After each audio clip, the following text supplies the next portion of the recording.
Hello, my bonny bairns, and welcome to Not So Straight Talk. This week, this is what you get: verbal diarrhea. Wait, till I put my teeth back in. This week, joining me is Miss Jazz Hot. Where's my button? I've lost my button. 2 seconds. Miss Jazz Hot Hi. and a new panelist who you haven't met yet, Polaris. Hello. Hello there. Oh God, we've got comments already. Oh, hello, Lewis. Hello, Emma. Yes, as you can see, I was running a wee bit late this evening, right? And this happened in 10 minutes, which can be confirmed by the other panelists who saw me do this in 10 minutes. So I'm very sorry that we're a wee bit late this evening coming to see you all. Do you know So- what, Effie? I just wanted to say I wasn't quite sure what was going to happen, but now seeing you, I feel great about my makeup. That's lovely, dear. Just remember who I've lost the. I was saying, just remember who it is that splits the money with you, and I can't find them. But there it's. Will we get money for this? If people tip. So, see, I look a lot better in that rather than doing that screen. One of my eyes is squint. Let's see. Anyway, yeah. So if you enjoy yourself, it's not compulsory, but it is essential. Feel free to pop a wee donation into the link below, which is paypal.me/the Vesta Girls. If you've enjoyed yourself, because it's expensive for us to look this cheap. And we also have with us Polaris, who's our new panelist. So, Polaris, why don't you tell everyone a wee bit about yourself? Okay, first thing, I think I need subtitles for you sometimes when you talk. Except like the last sentence, I didn't understand anything.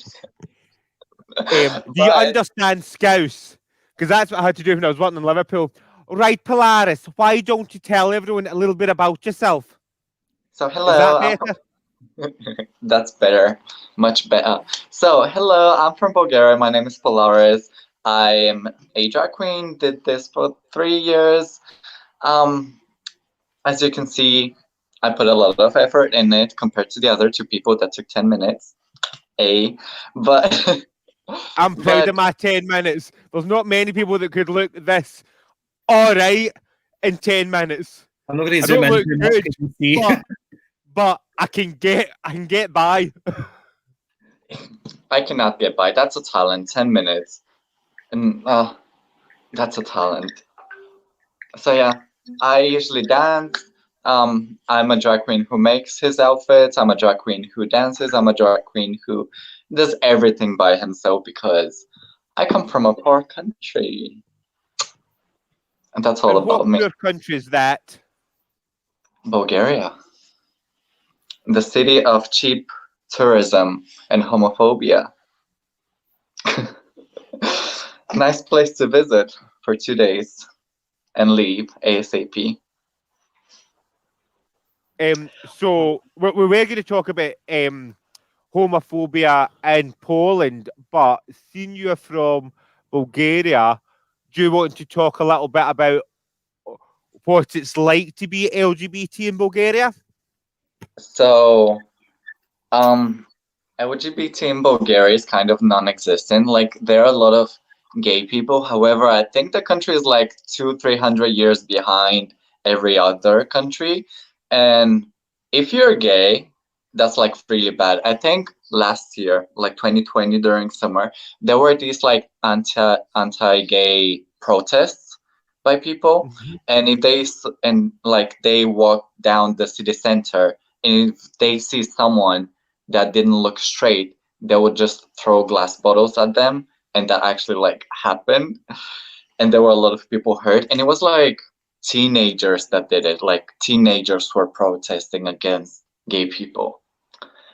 And there's like this stereotype in Bulgaria, like in order for you to be straight, you have to be like buffed, like really muscular. You have to have like a bald head.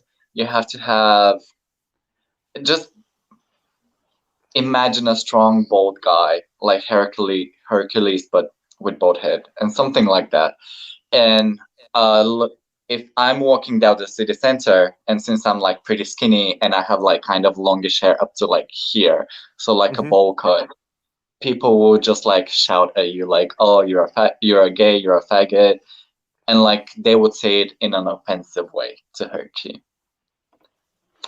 So that's LGBT in Bulgaria. In my hometown, I'm living in the second biggest city in Bulgaria. There is nothing gay. There's no gay clubs. There are no gay bars. There's nothing. But in the capital, there's one gay club, I think, and there's a drag queen there who's been beaten up a lot of times. So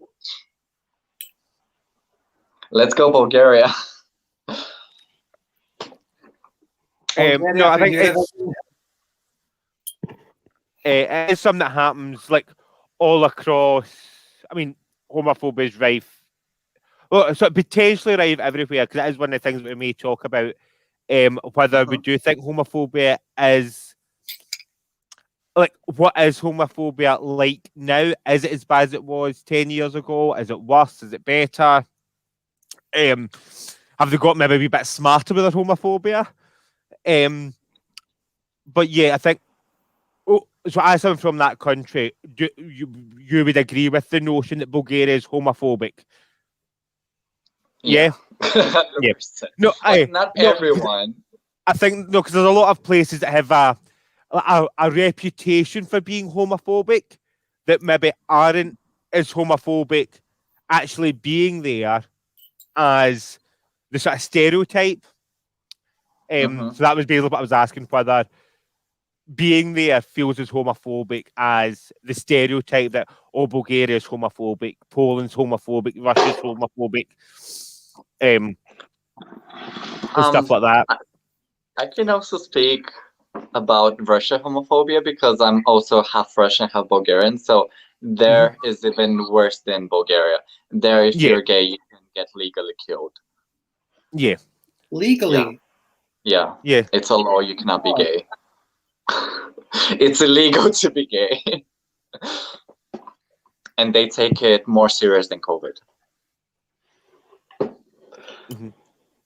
Fucking hell.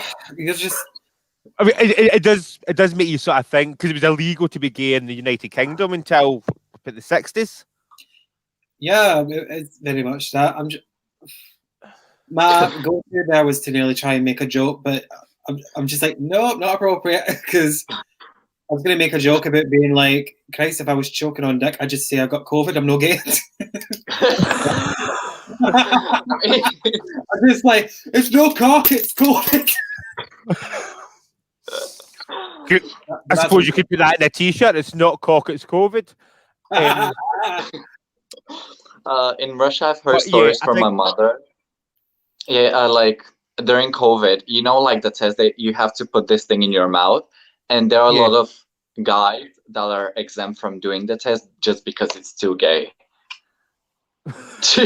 Which I just understand that, you know, they give you the COVID test and they go, you may gag a bit, don't worry.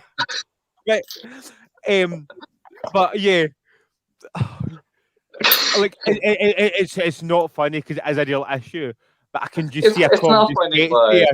Just like the comedy sketch in Russia, not by Russia, but by like the UK or America, doing a COVID comedy sketch about Russia, and it becomes like their COVID test also your gay test. So if you don't gag, you then get locked up for being gay. I know. Like, what would happen if you've just not got a gag reflex? Like, would they just look at you like? You still need to go. Oh. Interesting. I mean, yeah.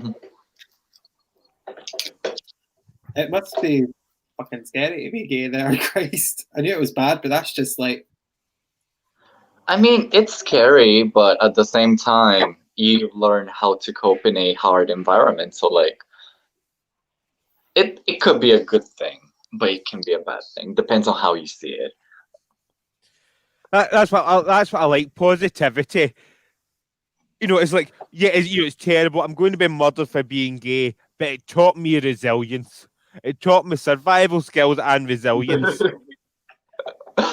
True. It would get your priorities very much straight, wouldn't it?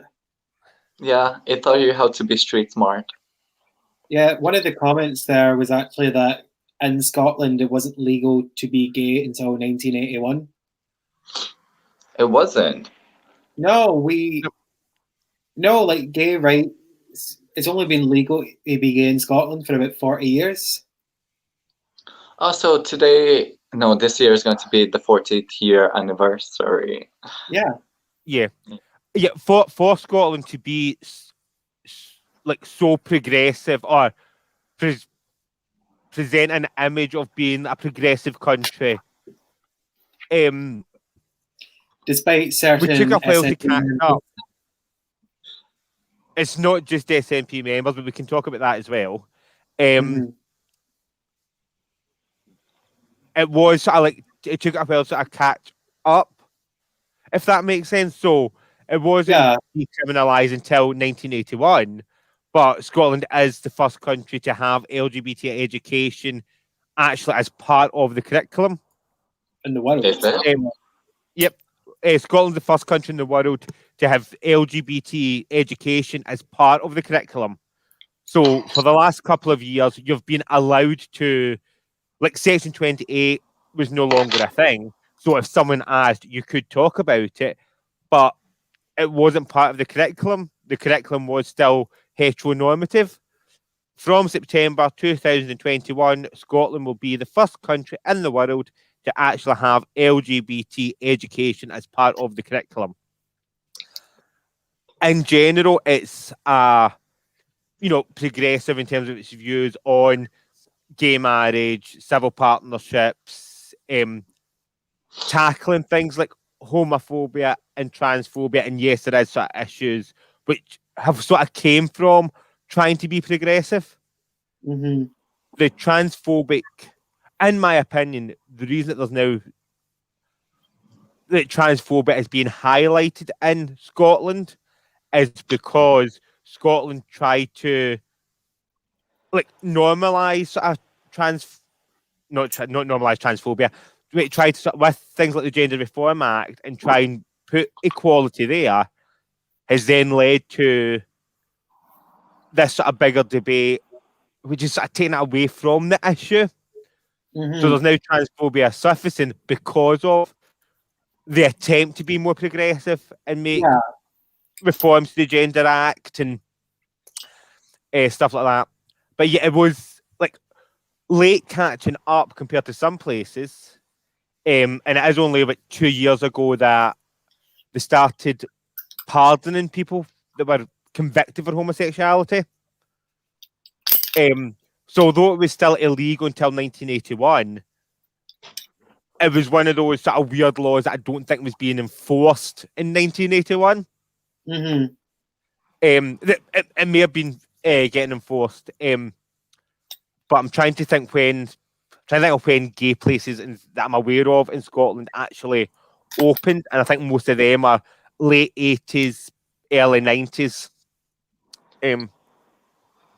But yeah, it is still rife in a lot of countries. It is still illegal to be gay. That's it. Which is a shame. No, that's not what I mean. I don't mean it's a shame. That sounds very passionate. That's a shame. But a lot of people need to remember how lucky they are where they're born and when they're born. Yeah, very much so. You know what I mean? So, homosexuality was illegal until 9 years before I was born. That's not actually that long ago. Yeah. Really. And there's still countries where it is still illegal or it's been decriminalised, but it's still wrong. Mm-hmm. Or places where it's still technically illegal just because they forgot to decriminalise it.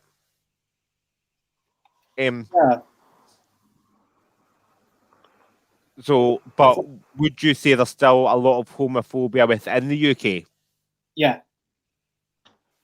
I would definitely say that, and it's not even just. I wouldn't say it's completely homophobic. I think it's also a bit of queer phobia.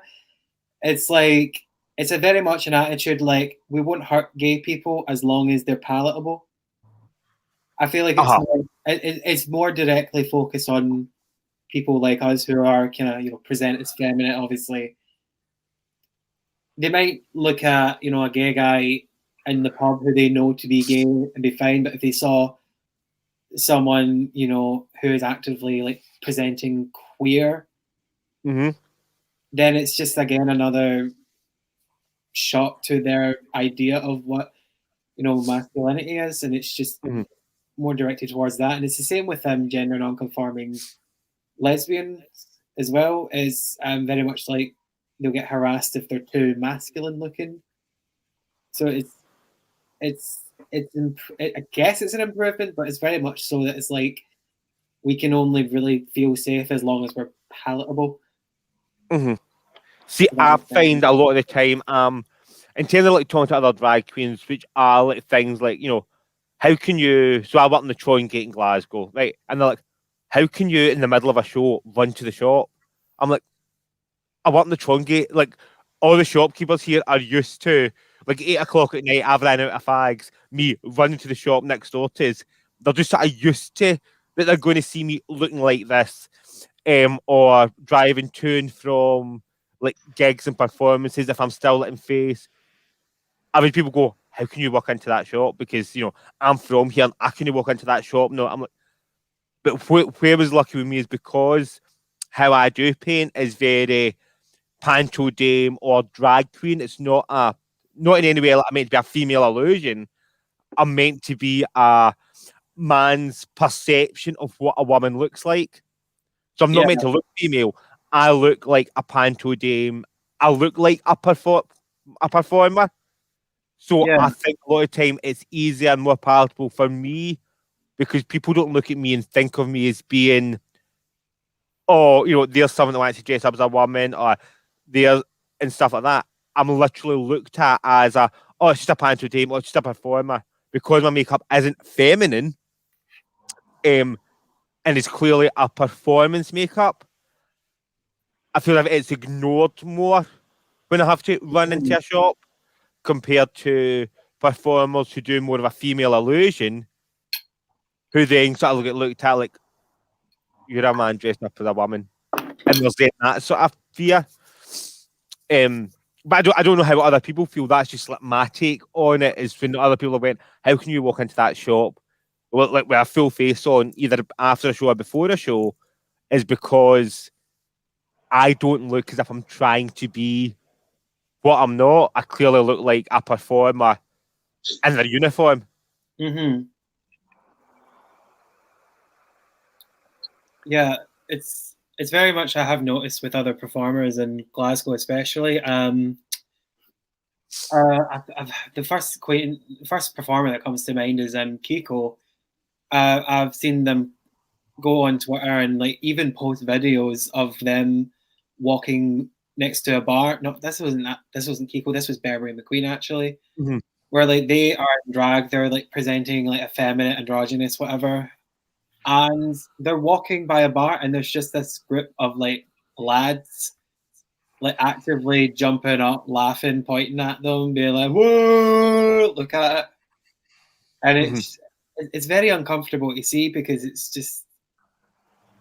It's one of those situations where you're just like, if I don't laugh about it, if I don't try and laugh with them, I could end up getting in trouble here. Because then they could do the whole, we're just having a laugh, then it can escalate, Yeah. I was that as another sort of difference because of the, sorry. Yes, Polaris. I have a question. Like you said, like those people were just like laughing at them. However, do you think that is homophobia or do you think they're just uneducated? Because there is a big difference between homophobic people and just uneducated on what a drag queen is. Because what I think is like those people, if they would laugh and they don't like purposefully try and make the queen feel bad, that's just like uneducated. That's like something they don't see often. They're really curious on what that is. So, well, from when I watched the video, it was very much the vibe that they were being laughed at because they were presenting feminine. I'm not sure they were even in full drag. I think they were just going to a club that night and just decided to put on a bit of makeup, maybe like a dress or something. I don't even know what they were wearing, but I don't think they were even going to a gig. I think they were just going out and just had a bit of makeup on and were just, because if you know Beverly McQueen, you know that even out of drag, she is quite effeminate. Mhm. So, like, I remember seeing that video, and it very much was the vibe that they were being seen as a laughing stock. Well, that's what I got from it anyway.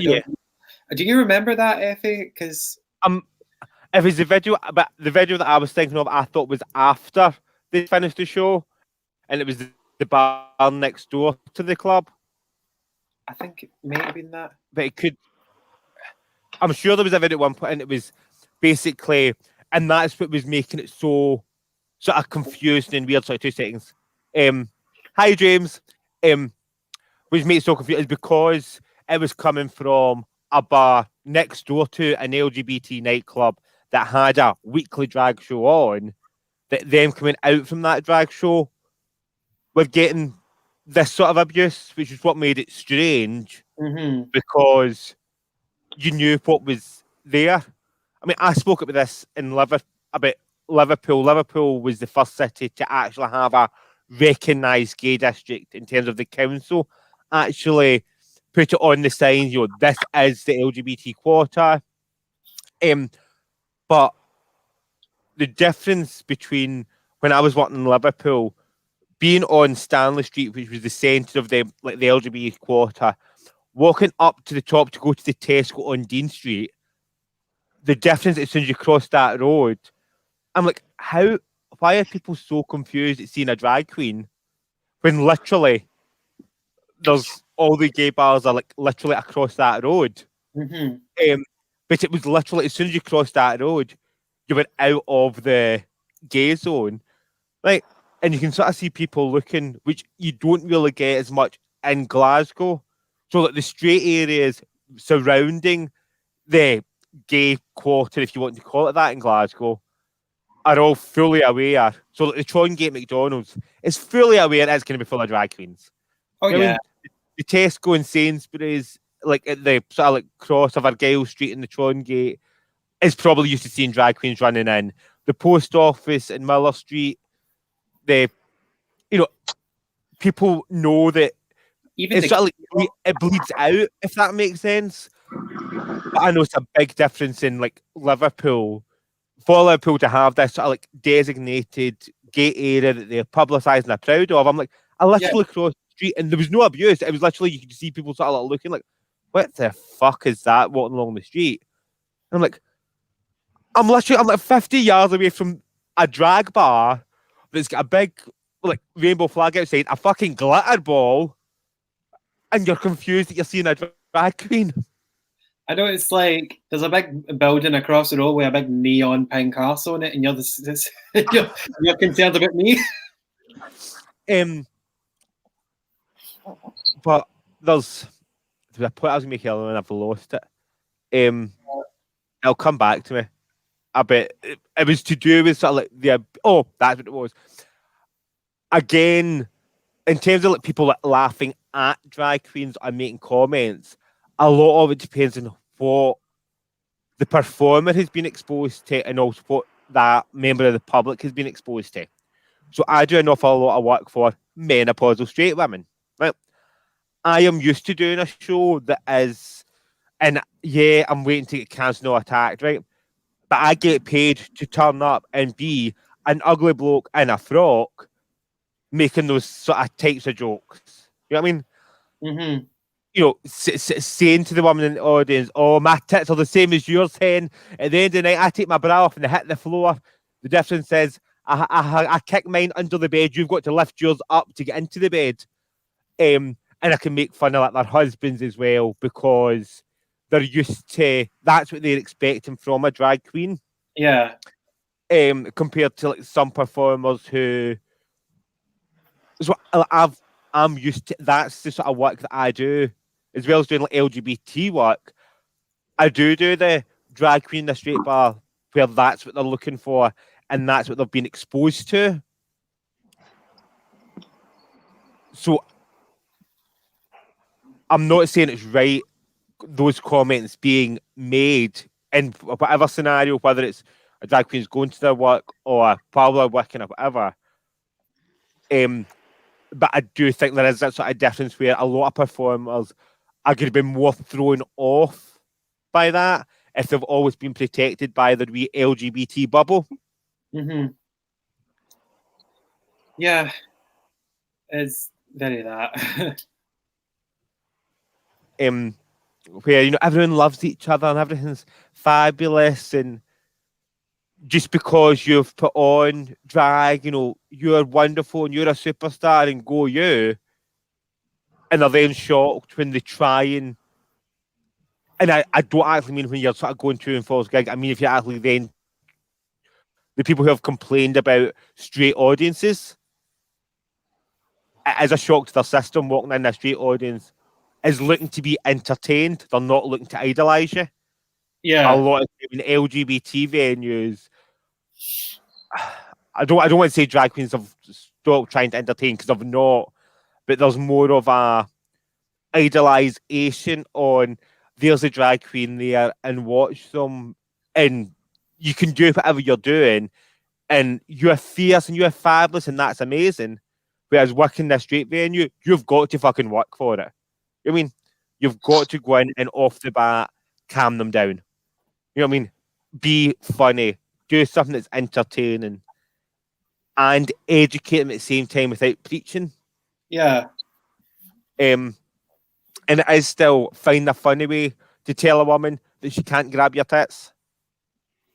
Which does, like, I was thinking most would be in that situation where someone comes up and grabs your fake chest. And I've also performers who aren't used to that going big Twitter rants about, oh, I've just done my first straight gig and, you know, they did this and, oh, you know, this is terrible and this is that. I'm like, so what did you do about it though? Did you go on the defensive and be like, oh, you can't do that and this is inappropriate, right? Or did you turn it on them? Which is how I do it. I mean, they come up and you can see them go to grab me. I go, don't even think about it. Look, if I come up to you and grabbed your chest, right, you would have me done for sexual assault. So don't grab mine. It's just padding. It might just be padding. It's still attached to my body and I can still feel it.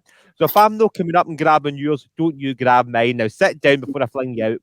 Do not mess with a menopausal Glaswegian drag queen. I'm not in the mood.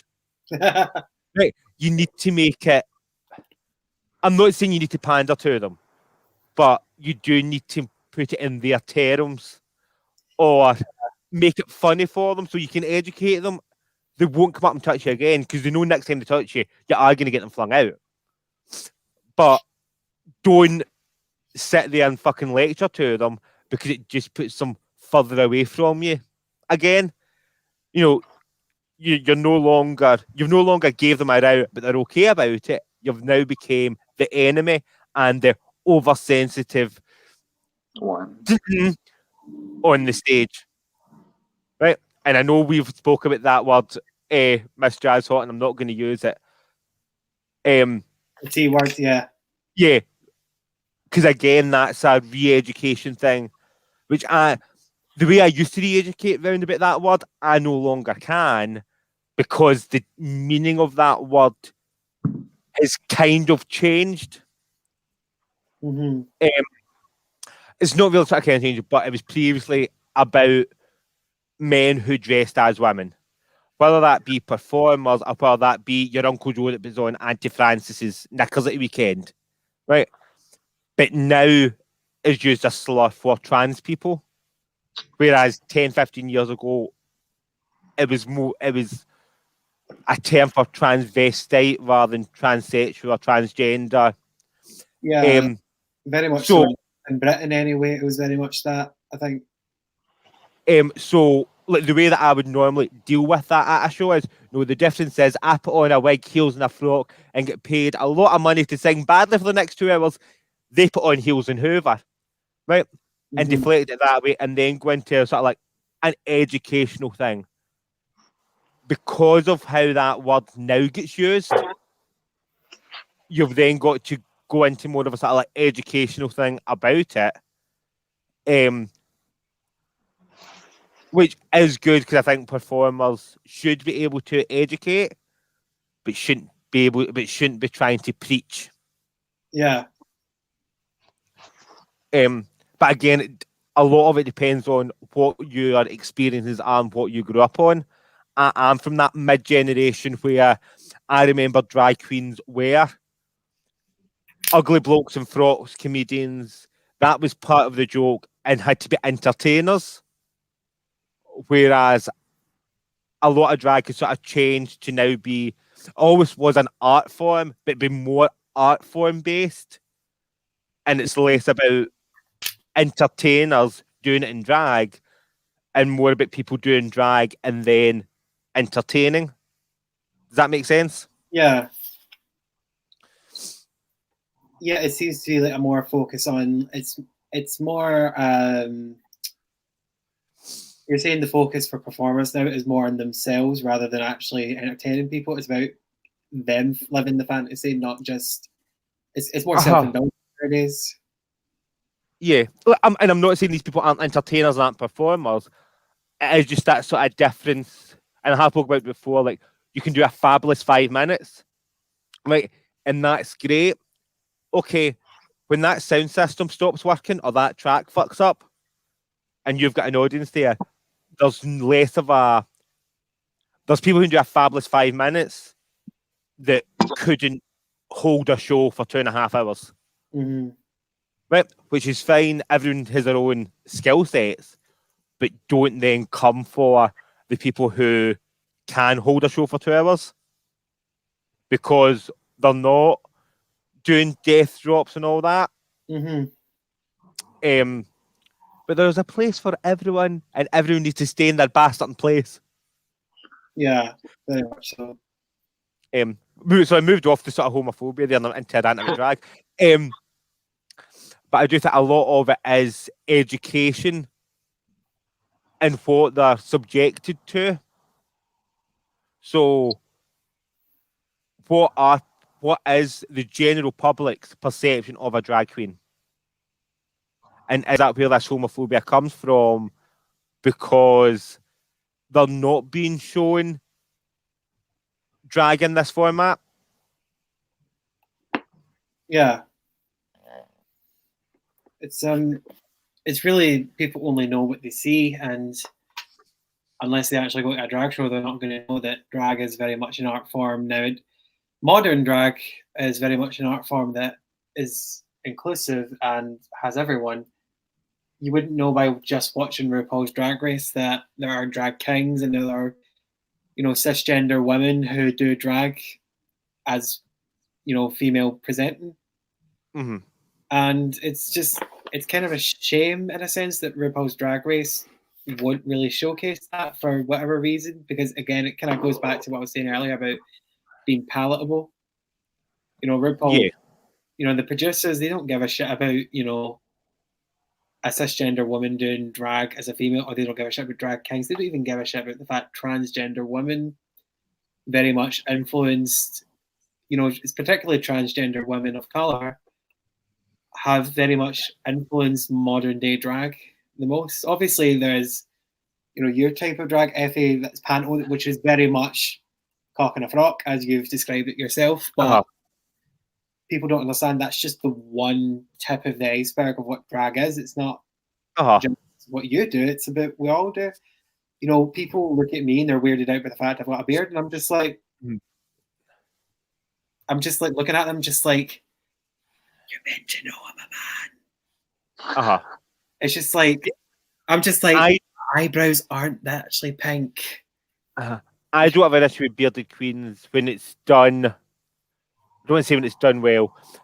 So people like what you've done tonight, Baby McQueen, whose whole gimmick is that they're a bear. Perry Sayazine, who was a beautiful woman with a beard. That's fine, not a problem, because it is that sort of gender fuck performance. Mm-hmm. I do get a wee bit pissed off when it looks like laziness.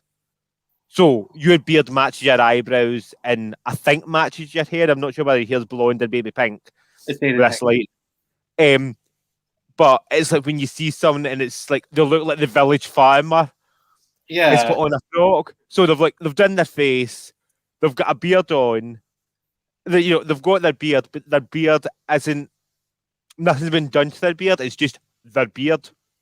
Mm-hmm. So lipstick on, some eyeshadow, flung on a wig, and their beard. And I'm like, what is that?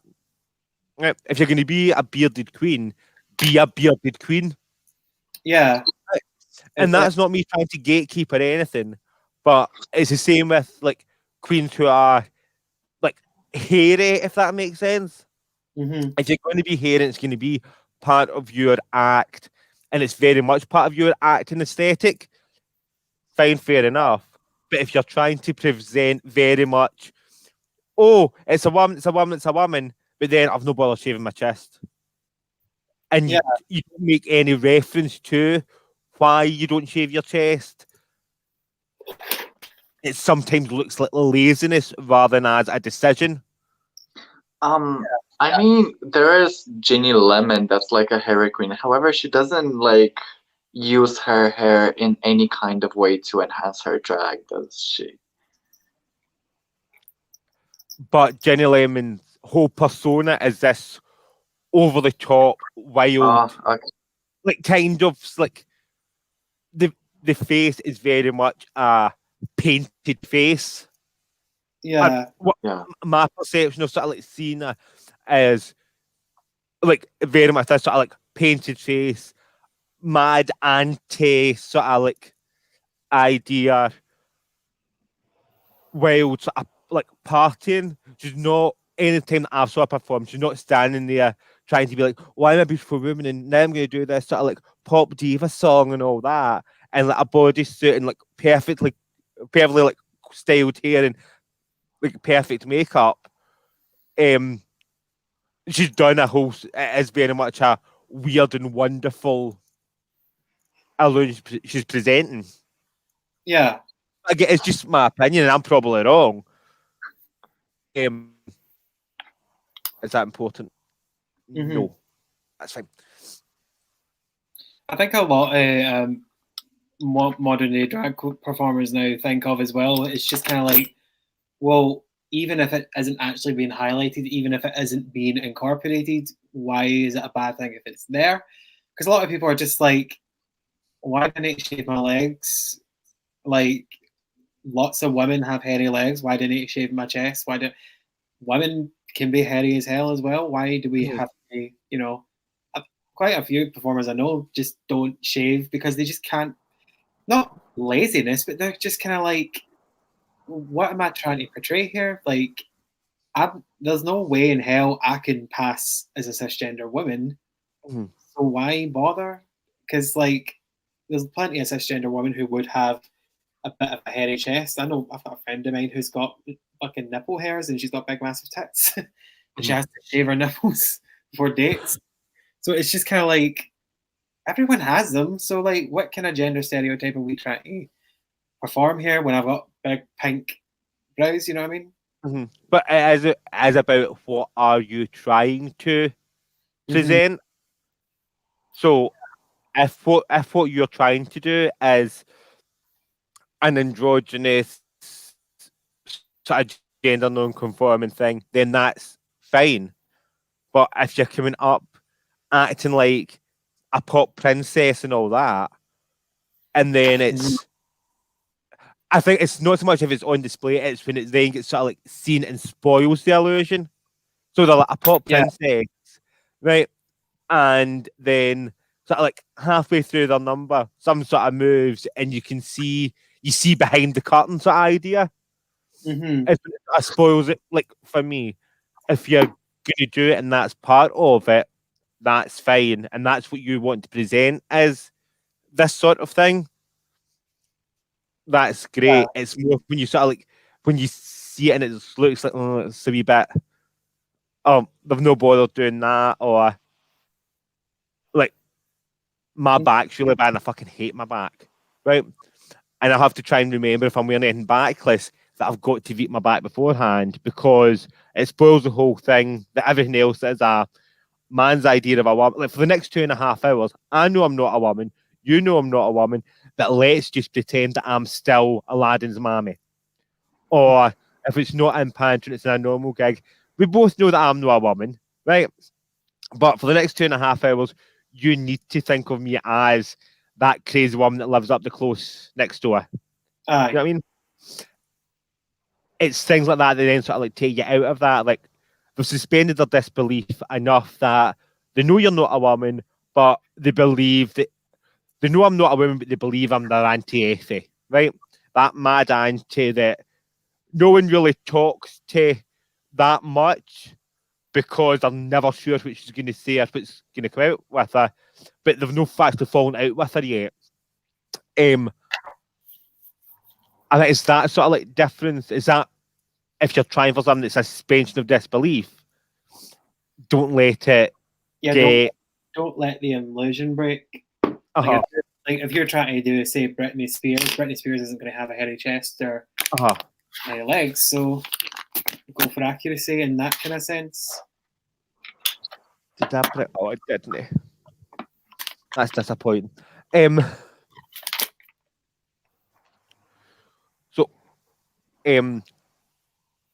Just looking at the time, what are your current thoughts on Drag Race UK? So they had their 7-month break. They come back with episode 5, and we had the Ruru Vision Girl Groups Challenge. So what are your thoughts on, in general, and then we can look at certain different wee bits about it? Dang, dong. Basically. I've got that lemon stuck in my head all day. Sorry, Polaris, you're going to say something? You can continue first. No, it's fine, love it. So go ahead. Like, because they had a 7-month break, I expected them to do some kind of like in-between episode, like instead of just like cutting from beginning and then expanding the episode and making it longer with the queens returning. I was really disappointed that like Veronica didn't come back because she was like one of my favorites just because she had COVID. Because as you know, like they had a 7-month break. However, if you have COVID, you can quarantine for 14 days before getting a negative test or something. And I just like she tested positive when they got tested for going back in. It's not that she had COVID during the 7 months. She had COVID when they restarted filming. Yeah, but I was confused. Like, why didn't they kind of like wait for her? She is someone that has a challenge, and she is someone that's like an underdog. Well, so like, it's not like Ru owns the studio or anything like that. They've had it on hold for so long, and Ru's got other projects to be doing and also the show was meant to be scheduled, for when it was scheduled. So they just kind of needed to get going. It was an absolute shame, but it's not as if they've just been like, sorry, bye. They're letting her in next year, But I will say though, there is, if you don't know, on BBC iPlayer, there is a COVID quarantine special. There is? Yeah. It's not as part of the actual series though. You've got to go looking for it, which is annoying. Oh, I haven't seen that one. Oh, but it's really good. I enjoyed it. It's a 45 minutes of them doing like video diaries, talking about, being on lockdown and the things they had to go through. A couple of them just like, that is heartbreaking, the things you've had to do. Like Ellie Diamond, she, for a brief period during lockdown, was homeless. Mm-hmm. And, what was really upsetting about, the Veronica, COVID thing was, I was watching it knowing she was and all you saw was videos of her sewing outfits and being like, I'm working hard to go, practicing all my sewing skills and I'm doing all this and that, and talking about how she was so depressed for so long that she didn't leave her house for 12 weeks. And watching that, knowing she wasn't going back, I was like, Veronica. Yeah, I really need to. I really need to watch that one. But overall, the episode, I think it was such a good episode. Like UK season 2 is like so good compared to like the USA. If I have to compare it, you know. Yeah, the US one is very weird. I think it's just. I think it's because of the lip syncs in the first episode. What it's done is just created a super, super weird dynamic between them all. Yeah. It's like one half of the group has literally just been going on with this mindset of we've already lost something. I don't know whether it's a mindset of we've already lost. I feel as if it's more of the ones that did happen to win their lip sync seem to have got this sort of superiority complex that they think that they're just the best things in sliced bread. True. And really, they've won one lip sync. It doesn't necessarily mean that they're going to do well going forward. Yeah. I mean, the preview for the next episode, because the new one came out today, right? The preview for the next episode starts with like one of the winners, Circo, got eliminated. So what's gonna happen to the rest of us? Which makes it feel like, Yeah, they're just kind of milking that stupid story. yeah. What I really like about Drag Race UK compared to US, it just feels so much more organic and natural. Like, it's just Drag Race US has been so produced now, and so it's reached a level of like wealth and opulence with the queens, and like it's such a high standard now that it's like it's not exciting anymore. You don't know what they're gonna you kind of know what they're gonna do, and I feel like all it's really got going for it right now is these shock eliminations. Shock. Oh, so and so was robbed, because let's be honest, Utica should have won the ball. Yeah. I But feel then like- again, this is the most viewed US season that has been aired for now. Like, it's still peaking. well, to be fair, they're in lockdown. It's not as if anyone's got anything to do. True. Plus, you can also put that down to season 12 being such a success that everyone just kind of got into it. And Yes. got excited about it again, because season 12 was probably the best season for a few years. You think? I think so. I thought it was a very, very strong season. You think? Yeah.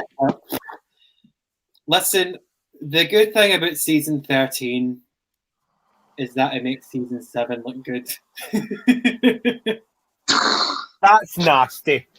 I don't think season 7 was as bad as people make out it to be. I think the problem with season 7 is 4, 5, and 6 were so strong that season 7 didn't meet up to 4, 5, and 6. So it's suddenly seen as this shite season, but it's not actually that bad. It was just unfortunately the way that it just didn't hit the same mark that 4, 5, and 6 did. I feel like season 7 as well, the issue with season 7 was that they completely mishandled the queens, because it was a fashion season. And like, apparently it was well known that the producers were wanting to go for more a vibe of like, let's get these queens known for, their looks and their fashion. And they got them in and had them doing comedy challenges every week. And it was like, what are you doing?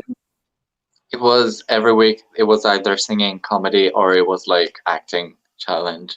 And it's just like, and I remember thinking in season 11, this is the season that season 7 should have had. It's like, I feel like season 11 would have been better with season 7's challenges, and season 7's cast should have been with season 11's challenges. Do you know what I mean? Yeah. I feel like they should have been different, because there was a lot more like, what's the word? There was a lot more design challenges. It wasn't even really a design challenge in season 7. It was just literally look naked. No, the design challenge in season 7 was the Hello Kitty one. Yeah, and it was at the end of the season when one Disney queen left. But that is just with any season, it is the luck of the draw in terms of where they put the challenges. So someone has asked. So I was having to go and try and find stuff. So I was listening to you, but I was up and down. Someone's asked, "What do you think of Rue's rant on the UK episode, the H&M rant?" So I've got things to say about it, but I'm going to let you two speak first. So, what is your opinion on that issue specifically? And remember, if you do want to hear our opinions, you can tip us at the bottom at paypal.me/the girls. Give me money so I can look better. Okay. Motion. Anyway, do you want to go first, Polaris? Sure. Like, I personally think like he did make a good what was the word? His rant, it was like justified because it was a pop star challenge, and there are a lot of comparisons that people are making of like Rue's rant against H&M and then Rue giving Astina the win when she wore a ASOS jacket, right?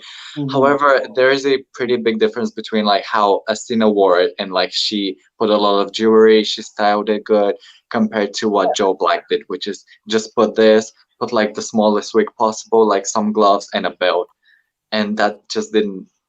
Yeah, you're right. That is a big difference, but Yeah. I feel like Rue's rant very much was. The point Rue was making was very much like, if you've got to do it, just don't make it look basic.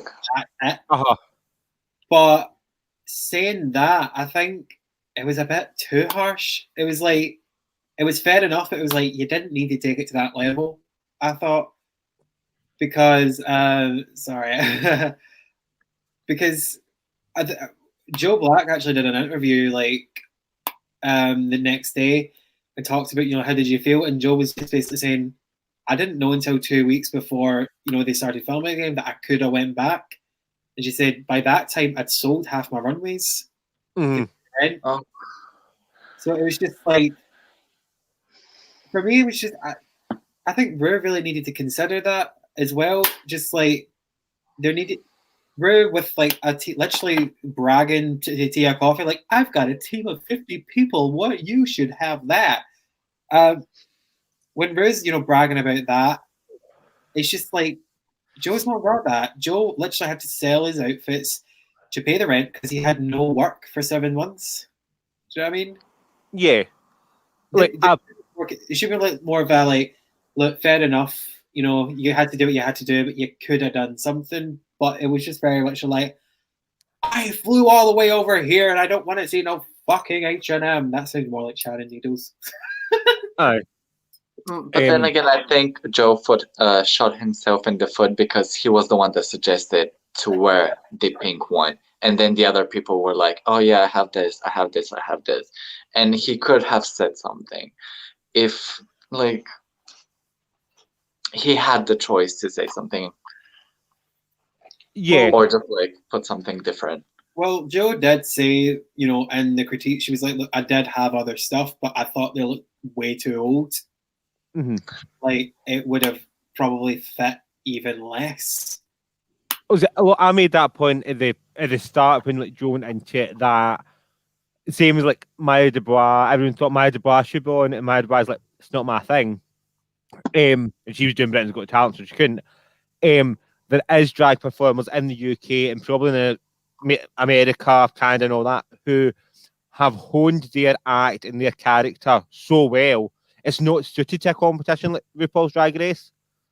Right? Mm-hmm. RuPaul's Drag Race has its own set of standards and rules.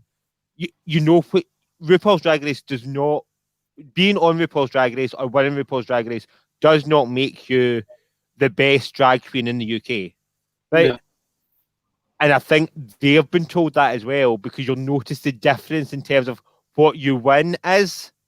So in America, you are America's next drag superstar.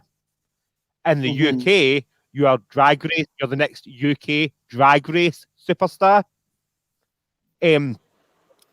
Because there is that sort of difference. So when you go into RuPaul's Drag Race, you know that you're going to have to do an acting challenge, a music challenge, a comedy challenge. There will be a snatch game where you have to do celebrity impersonation. You're going to have to do runway looks where you're asked to present something and do these fabulous looks on the runway. So there is you're going to have to do a sewing challenge, right? I don't sew. Most queens in the UK don't actually sew, right? But if you're going into that, you need to learn how to sew. Yeah. I feel like there's a big stark difference between RuPaul's Drag Race and, for those of you who don't know this show, there's a show in America called Dragula, which is a drag competition TV show. It's on Amazon Prime. It's fantastic, and it's like a goth drag race show. Mm-hmm. So it's like it's more punk. It's more like heavy metal, like punk, that goth kind of vibe. So it's like very horror influence, and it's amazing. But one of the things I really enjoy about the show is that they don't set a standard they need to meet. They very much say, they started saying in season 3, remember, all drag is art, and art is subjective. We're not judging you on how you do your drag. We're judging you on how you did your drag in this challenge. How it relates to the challenge. So they're very much saying, we don't think this is bad because it's your drag. We think this is bad because you didn't do your drag good enough. Yeah. But, you know what I mean? It's very much that. And I feel like if RuPaul's Drag Race was a bit more like that and a bit more accepting of the fact that queens just aren't going to do things a certain way, it would be a bit more successful now and be less stale, I guess. Yeah, I wouldn't say that it's unsuccessful. Not unsuccessful. Do you know what I mean? No, I know what you mean about sort of like stale. I think a lot of people do seem to forget that RuPaul's Drag Race is a reality TV show. It's a reality TV show with its own sets of rules and standards. Stop trying to make it fit into your perception of it. Mm-hmm. So they make comments say, "Oh, Drag Race shouldn't be telling people to do this, this, and this." You know what I mean? Because all drag's valid, or this point or that point. At the end of the day, it's one TV show that has, from the start, come in with a, you're going to do what RuPaul did in his career, or challenges based on that sort of thing. Yeah. But Ru's point about Joe's dress, yes, it came off very much. It was done to be a reality TV moment, right? Let's not forget that, right? The reason that it was done as a big sort of like Tyra Banks ran, I was rooting for you, right? Is to have that reality TV reaction. But what he was saying was, you come to a competition, you know the standard that we expect on this stage, right? If you're going to use things that anyone can buy, do something that makes it yours. Yeah. Yes, it's more very aggressive. And yeah, let's be honest, look at RuPaul, what RuPaul looked like when he was at their sort of level, without the makeup team and the wardrobe team and all that. And you could say he's got a cheek. But we've all seen the Project Runway episodes where RuPaul was on it, and it's just like, it's horrendous. Same way, so I've judged a couple of different drag competitions and talent competitions, and I'm guest judging another one in a couple of weeks. There's a difference between what I do and what I'll then critique a contestant on, right? I'm not sitting here because I can do what you're doing better and you've got to be as good at that as I am. Yeah. I'm here to judge you on the criteria set. So I don't lip sync, I don't do death drops or stunts or shit like that. But if that's what you're going to do, I'm going to say to you, so if you're going to try and do sort of stunts and death drops and splits, if that split's not done correctly, I'm going to say to you, you need to straighten your arm, you need to do this, because I'm looking at you as an overall performance thing. Very dead. So, yes, and it's same with RuPaul doing like this show. RuPaul's to do this show as a sort of pinnacle of drag and make you follow the rules set by that show and that production company. Was Joe's outfit terrible? No. But when you are when you are producing a show that's meant to be this sort of pinnacle of drag, and it's all meant to be about, you know, the looks and being like really funny and doing this and doing that and being the creme de la creme, yeah, coming on in a Primark or an H&M outfit that you've not done anything to is a wee bit of a sort of kick in the teeth if you look along the line and see what other people are bringing and presenting. I feel like it wouldn't have even been that bad had she wore. I feel like if she wore bigger hair, or even just say, or like, like one of the things they said when they were backstage, and you know they did the whole judges' deliberation with each other. Yeah, Michelle was just like, why was she wearing those shoes, those gloves, that hair with that dress? It was also like she styled that horribly. I feel like it wouldn't have even been an issue had she just had better styling. It was just the overall thing, and then Rue was just like, "And you're wearing a fucking H&M dress." Sorry. Yeah. Although I will say though, that moment where Joe just went, H&M. I was just like, it was. But the thing is that I feel kind of sorry for Joe in that point, because other people would have got away with that, and that would have been the big sort of laugh moment. Yeah. Right? Now, not that Lawrence ever would, because Lawrence is so much of a perfectionist. Like having like sort of like what we sort of like know about Lawrence, knowing Lawrence pre-Drag Race, which another thing to remember, there's a big difference between the human being and the Drag Race character. They're on that TV show playing a character and being manipulated by a production team to create our TV. Lawrence probably wouldn't go out there in a H&M dress because he is such a perfectionist on it. But Lawrence turning around going, "Oh no, it's H&M," would have got a laugh. And it has got a laugh in other series before when someone said something, they're like, "Oh no, it's just this." I think it was unfortunate the fact that Joe then got completely shouted down for it, when other people would have got a yeah, well, you know, don't come here on High Street comment. I don't know. I feel like part of it as well is that Joe is being judged a bit harsher than others, like especially in the first episodes, because people know Joe as like this insane. In my opinion, Joe should not have been in the bottom two for the first episode, but that's just my opinion. No, she shouldn't have been in the bottom three. She should have been safe. Like her looks were fine. There was literally nothing wrong with them. I mean, the Brighton Pavilion outfit, you wouldn't have gotten Brighton, fair enough, but that was boy. But like, the inside of the Brighton Pavilion were the same colors of the dress that she wore. Exactly. Yeah. Like, it fits when it's explained, but it was a bit of a stretch. Yeah. But and I don't think it's there to be in the bottom. But it is the danger of people like Joe Black going on that show, is Joe Black is known as an international cabaret star, as presenting this sort of like 1920s and 30s silent movie star, sort of like glamorous, you know, draped across the piano singing songs.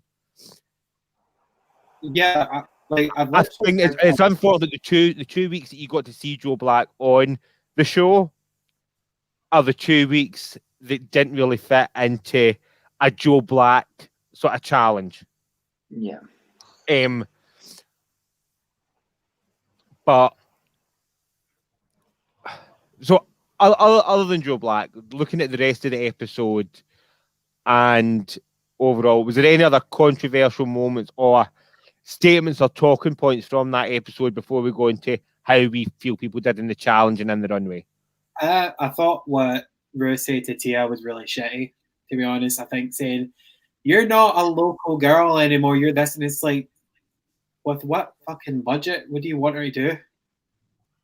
I feel like Drag Races became a bit classist in the sense that it's like, if you're not spending this much money, if it looks cheap, we're gonna, you know, rattle your ass. You don't need to spend money to not look cheap, though. I know. I mean, there's a difference between having money and having that ice cream made, and having money and having the same ice cream made with a waist. Because she spent money on that ice cream. That ice cream did not look cheap, the one that she wore. It looked Yeah. like a costume, however, she had thrown money in it. So Yeah. she could have decided in a different way to have it, you know? But I feel like it kind of goes back to that idea of like, you know, what Effie was saying that Drag Race is a certain way, but a lot of queens would look at that outfit and be happy with it and think it's great. Because I don't think Tia Coffey is the type of queen who wants to be a fashion queen. Do you know what I mean? Yeah. I don't think she really wants to be that. I think she wants to be like kind of silly, kind of campy, and that really fits into her. You know, it's very much like that's a Tia Coffey outfit.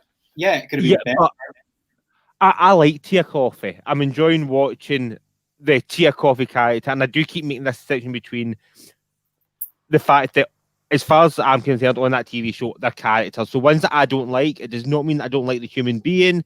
It just means that I'm not enjoying watching this character that's being shown in the TV show. I like Tia Coffey. There's something really nice about Tia Coffey. But all of her outfits have looked like high-end packet costumes. Right? So that ice cream look could have made a lot better with a waist on it. Or maybe put like, so she had like rhinestones on the creases. Why was the rhinestones not red to make it look like raspberry sauce rather than just sort of like silver rhinestones on the creases? It was just a couple of big folds on the top and then a sort of brown mini skirt. The skirt could have been longer. Could have maybe had like, what do you call it? I'm going to say lines. I don't mean lines, but lines on it to make it look more like a cone. The hair, in my opinion, should have been big hair to make it look like Mr. Whippy. Yeah. I could see she was trying to be an ice cream cone, but I don't feel as if it was ice cream cone enough. Yes, Polaris. But like, of course she can wear that. That's a nice outfit. However, this is Drag Race, and there are standards there, and she knows that there are standards there. So at least she could try and accommodate to them. Like knowing that Michelle Visage is telling everyone to have a waist. People have gone so much for not having a waist. That's like your decision to do, like knowing it.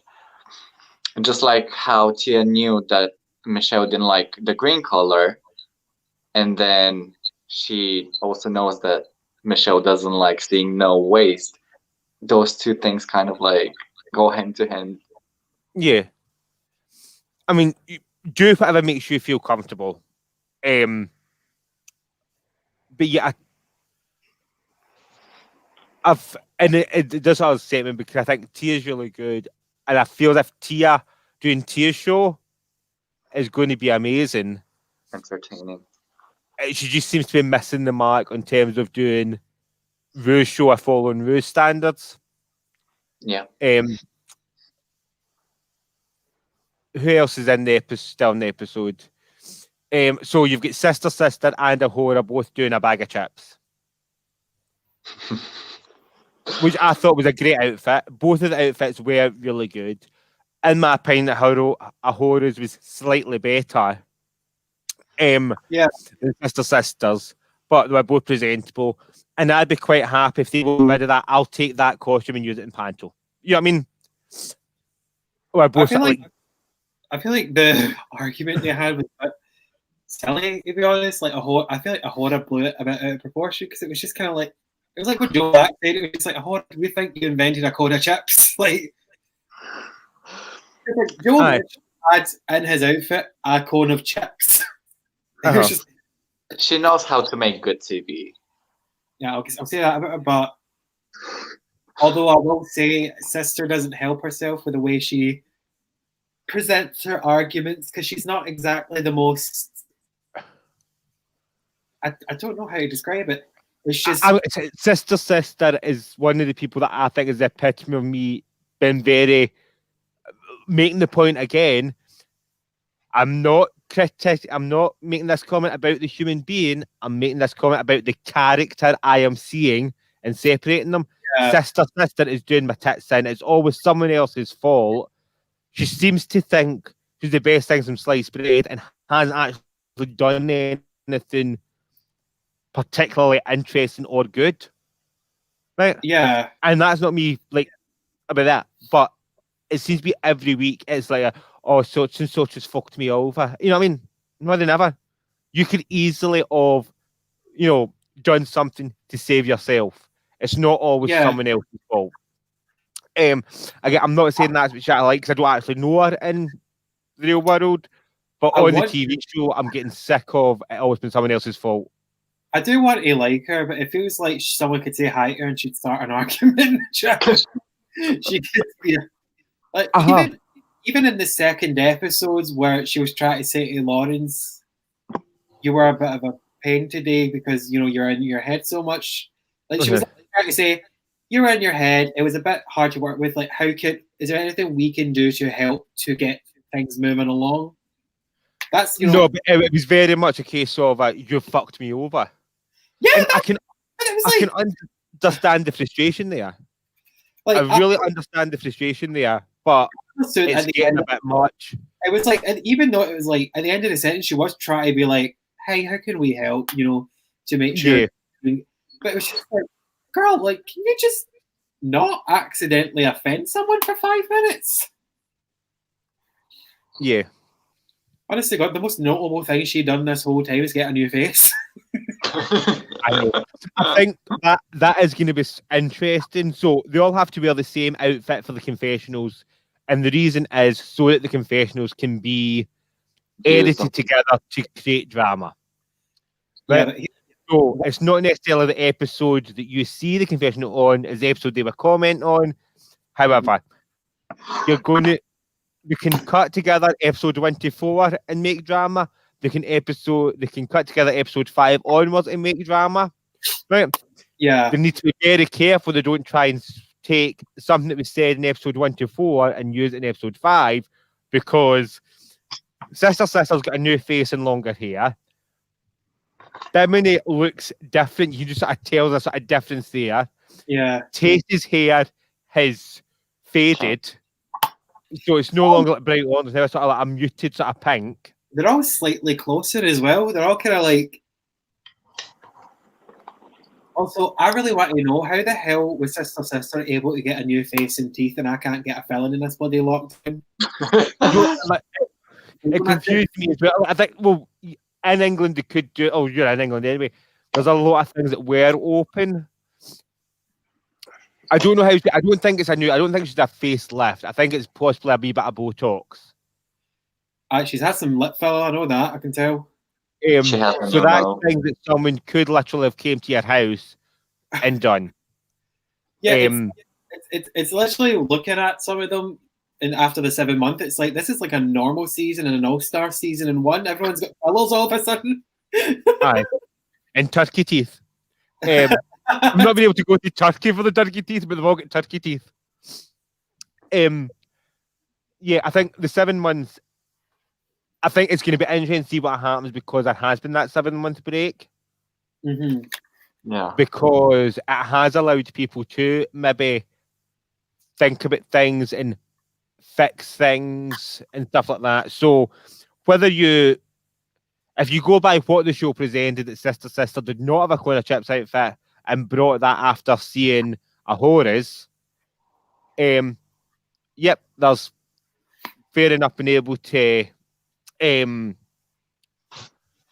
able to do sort of stuff like that and think, right, this is the standard that's going out on the runway. So maybe I do need to rethink some of my outfits. Mm-hmm. I think it will be interesting, and also to see people who were doing well and completely prepared, how they're going to fare compared to ones that maybe were underprepared in the first 4 episodes that are suddenly going to come back with 7 months of being able to do work and fix things. Yeah.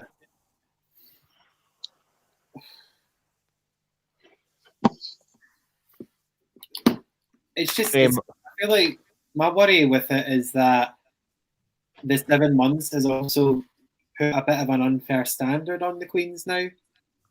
As I said, some of them, like Lawrence and Ellie, hadn't worked a live drag show in those 7 months. Lawrence had to sign on. Ellie had to work a full-time job just to afford things. Joe had to sell. Ellie was already working a full-time job, was she not? Yeah, but I'm just thinking, like, apart from Ellie, then let's not talk about Ellie or sister because they both had full-time jobs. But there's nothing wrong with it. I mean, I've got a full-time job and I still sort of do drag and all that. yeah, but right, for so the carry on. the queens whose full-time job was drag, like Bimini and Tace and Ahura, no, not Ahura, but like Lawrence as well. It's kind of like, what do you want them to do in those 7 months? They couldn't do anything. They had no money. You know, Lawrence had to sign on. Like Tace said that, you know, she had to borrow money from family. Ahura had to move in with Tace. Hard crew. No, other way around. Tace moved in with Ahura. Oh, okay then. But yeah, although that'd be interesting. I want to know if like they get a comment on the runway just being like, you two could have been helping each other. Have you been helping each other? With like, you know, I think they probably have been though. Yeah. I think it's good to see whether looks sort of change or stuff like that, because I know that there's rumours that two of the queens come back and they've really upped their game. listen, all I'm saying is, if I was in Tessie's position and I moved in with like my best mate who's on the show with me, you know, mid break and making so like hell, I'd be like, here, give me. It's just like, bitch, you better fucking. All that's happened though is that two of the queens have went and got practice sort of sewing, have come back with, like, some queens have come back with sort of like newer outfits. Mm-hmm. I mean, there's only sort of so much that you can sort of do. Like similar to like when people sort of commenting Joe Black's runway, like it wasn't really bright and it should have done something seasidey. It was a seaside runway. If Joe Black had wore what he wore last or this week for Brighton, people would have got it straight away.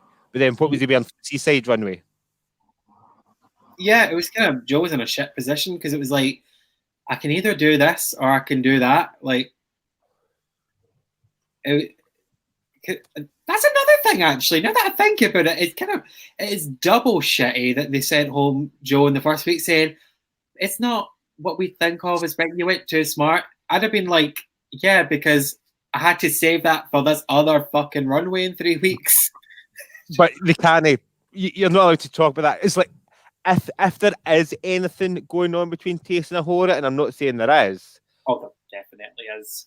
But that's possibly episode 6 or 7 revelation, right? So they've got to keep going by the no. Their Instagrams have all been very separate. There was like one Christmas pic of them being together, and they've explained that they've moved in together and all that, so that they can have the episode 6, 7, or whenever, if it is going to happen and has happened, revelation that they are the new Brooklyn Heights and Vanessa Vanjie. Right. Do you see what I mean? What was it? Be Tahora. Tahora. So there is sort of like that whole thing. I think there is also the weird thing for the person I think's got it easiest, not necessarily easiest, is as all of them from now on, bar the top 3, or whatever the sort of top lot is, are kind of sitting quite content. They know what they've done, they know when they go out, and they don't have anything to worry about anymore. Compared to those that are the top 3 or top 2 or whatever top without a decision that they've got now, are still sitting here going, I don't know where I finish in this competition for another couple of weeks. Yeah. Like another month before they find out where they sort of come in terms of what there's a lot that they can and can't say because there's NDAs or there's contracts, there's this, that, and the next thing.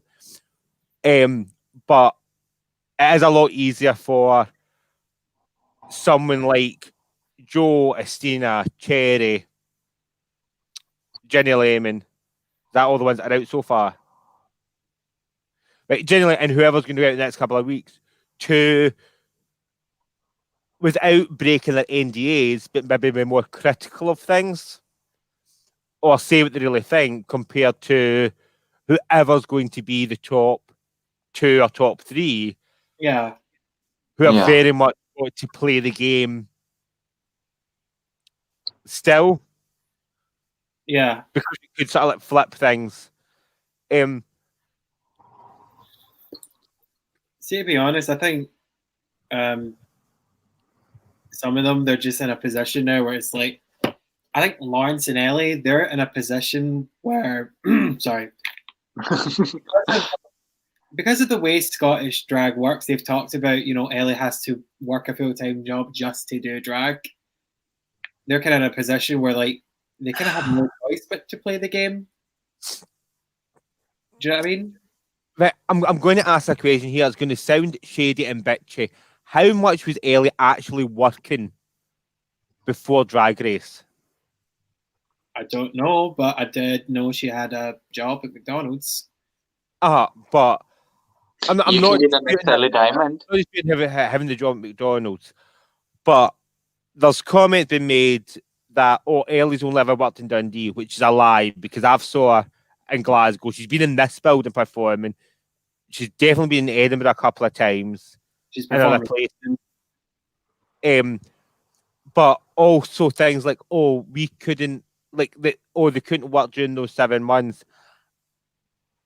I wasn't aware of Ellie, and I don't particularly know Ellie or like follow her, but I wasn't aware of Ellie particularly doing anything in the last year and a half anyway. So has Ellie been actual Ellie rather than boy Ellie having a job? Has Ellie been doing much in the last year and a half? In drag, yeah, quite a bit, because they actually at DragCon UK, they were there at a stall working in drag for the weekend, because they were with it was a wig company. I can't mind what their names were, but they were there for Drag World 2019 as well. Right.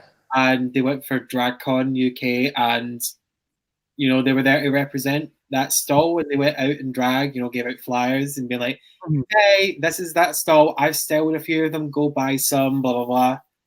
So she does a lot of that, and I do think she's done a good few performances. I know that because I've been on Twitter and I've seen Instagram, and I have seen what she was doing in the run up to drag race and COVID. But then again, it was probably a situation where at the beginning of 2020, she was probably thinking, right, I'm just gonna work and save up and save up in case I get on. And then she did. So then she was like, okay, I can't do gigs for a while because I need to make all these outfits. No, I knew it was going to come out nastier than intended. It was a genuine question. No, I get. I've not really seen her do much really. Yeah, you don't know Ellie that well outside of Drag Race, so you don't know what she's like as a performer, is what you're saying?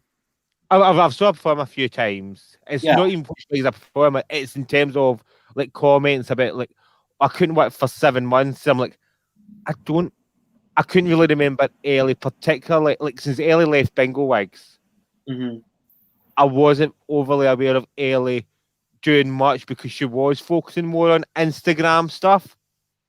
Oh yeah, I think I was sort of seeing she was definitely doing gigs. I do know that, but she just wasn't doing them with Bingo Wigs, and she probably just couldn't do them as much as a result. But she was still working. I know that. There was a next point I was going to make, and I can't remember what it was. Right, so who else is still on it that we've not spoken about? But in terms of the runways, so we've done A'Whora, Sister Sister, we've done Joe, we've done Tia Coffee, Bimini. I really loved her look. I think her looks are great. I think if Lawrence hadn't won the sewing challenge, it would have been Bimini without a doubt, because that outfit she made was just spectacular. I see. Remember what her outfit was. What colour was she? It was blue. She did it was like a velvety It was front. a little lace in the eye. Arse was showing. It was stunning. I do think there is a lot more. The runway seems to be a lot better on this UK season from the last UK season. Yeah. They're more drag race runways Yeah. than the last sort of UK season. I think this UK season is better cast than the Then previous that's UK. not really a thing in the UK. Yeah, UK. What was it you just said there, Effie? I completely missed it. Being a look queen isn't such a big thing in the UK, or not such a big Yeah. thing in terms of working queens in the UK as it is in America. Yeah, it's very much like look queens over here on Instagram. Non-look queens are the ones in the bars, and I don't know if that's entirely accurate, but it's kind of like, yeah, it just depends on where you're gigging. It could be like a situation where like these four mates each have a show, so they just give each other the same favor. Yeah. I've been looking for like a lot of gigs in Birmingham, right? And there were like two owners that like refused to give me job just because they think I'm a look queen based on Instagram, and they told me that. They're like, "Can you perform though? Like, you look good, but can you perform?" I'm like, "Yeah." And they're like, "Oh, okay, we'll come back to you." And they never do come back to me. So in the UK, I do feel like look queens are easily overlooked in person. Yeah, possibly. I think it depends on what jobs you're going for and what like jobs the sort of like is.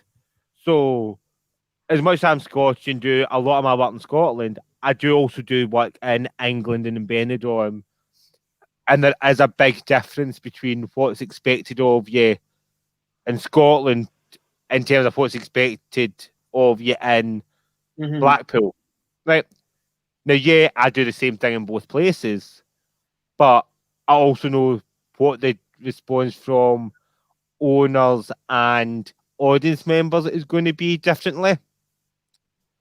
So, in Blackpool, it's a wide range, diverse audience that want to see me and Naomi and whoever else doing live singing and comedy and hosting for like 2.5, 3 hours. And they run from 18 to 80. In Scotland, my audience for doing that is generally going to be over 45. Right.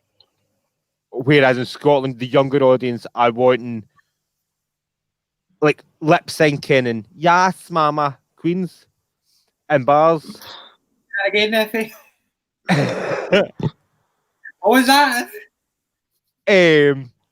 Like whereas like in England it is more sort of focused on performance and on being all around sort of like entertainers, if that makes sense. Like as Vivian said when she was in her season, she doesn't make her own stuff, right? But she'll learn to sew because her gig is turning up, singing for an hour, and that's it. And in England, there's a lot more jobs like that in England compared to Scotland. There is still some sort of like shows that are more like multi-guest shows and everyone does a wee number. But England is still, there's still a lot more traditional drag work in England. Yeah. Compared to Scotland. And there's many reasons for that, which we would, fuck off, Francis. I'm not doing a death drop, I drop deed. So there is that sort of like difference, but on the UK as a whole, look queens isn't such a big thing. Like in America, people do get employed to be in the bar looking fabulous, and their whole thing is about, because their drag does come a lot from ball culture and runways, and the UK doesn't really. Yeah. I think it is great to see like 9% of the stuff you see in the UK runway, those queens probably aren't going to wear to go to their work. They might wear it now that they've got it, but wouldn't necessarily been wearing that to go to their work previously. They may have wore it for like those things that you've got to be in drag for, but you're not really working, like award shows or like for like gay awards or for drag awards or for stuff like that, and you've got to be in a nice dress, or you've got to, or it's the end of a competition that you're not involved in. You've got to like turn up in the audience to sort of show your support. In your day-to-day work, I don't think there's as much. There is some queens that do, so like I don't want to start naming names because I'll forget someone or someone will disagree. There is queens that do a lot of visual drag, but not as much in the UK as I think it's a big thing in other places. Yeah. Yeah, it really does seem like UK drag, the kind of culture of you know, the RuPaul's Drag Race drag is purely because Drag Race happened, and Yeah, it kind of just got a really Americanized. It's that classic thing where the UK sees what America's doing and they're like, let's do that. But you know, that doesn't I would mean say that that's the case in Scotland. I wouldn't say it's much the case in England. no. But then that's just what I see. Yeah, like there's absolutely always been queens in the UK who are like look queens and do these kind of things, you know, even before Drag Race, but it's more art in a sense. Like obviously you've got people like Jodie Harsh who are DJs and like wear a lot of fashion and like designer stuff, but we've also got oh god, what's their blooming name? There was a drag queen in the UK who got into a controversy because she accused Nina West of stealing her look on Drag Race. I know which one you're talking about. Yeah, it was I don't know. yeah. So there was a run. It was the Face Keeney runway. Nina West wore like a red and white polka dot thing, and a drag queen in the UK posted her pic and was just like, "I did it first. You stole it from me, or whatever." You know, all that like. But it's a lot of like those like artsy fashion queens, if you know what I mean. I feel like is better in the long. I may be talking shit. I don't know. I don't want to say you're talking shit. I think there was what I was, and I said this a few years ago. There now seems to be an emergence of things that weren't previously drag are now classed as drag. So things that were previously visual art and performance art and stuff like that now get classed as drag that weren't classed as drag previously. Yeah. If that makes sense. So you had people who were doing sort of much sort of like performance art or visual art sort of looks and performances, but they weren't working drag jobs. They were working visual arts and fashion-y things. And then a few years ago, they seemed to, not so much the ones that were already doing it, people seem to be coming up doing similar to what they were doing, but were now branding themselves as drag queens or drag performers rather than as performance artists. So I think that might be where that's sort of like coming from. There was people who were doing sort of very much sort of like avant-garde performance art, but weren't calling it drag until recently. Whereas now there's a lot of people who do these sort of like performance art things, but call it drag because that's where the money is. If I call it drag, I'm going to get a booking for it. If I call it performance art, I'm only going to get booked by these big corporate events and festivals. And even they've sort of like reduced their budget. Yeah. Now, whereas if I call it drag, I can now do a couple of drag shows and redefine it as being drag because it now fits into that drag bubble, whereas it didn't fit into that drag bubble 20 years ago. Yeah, I know what you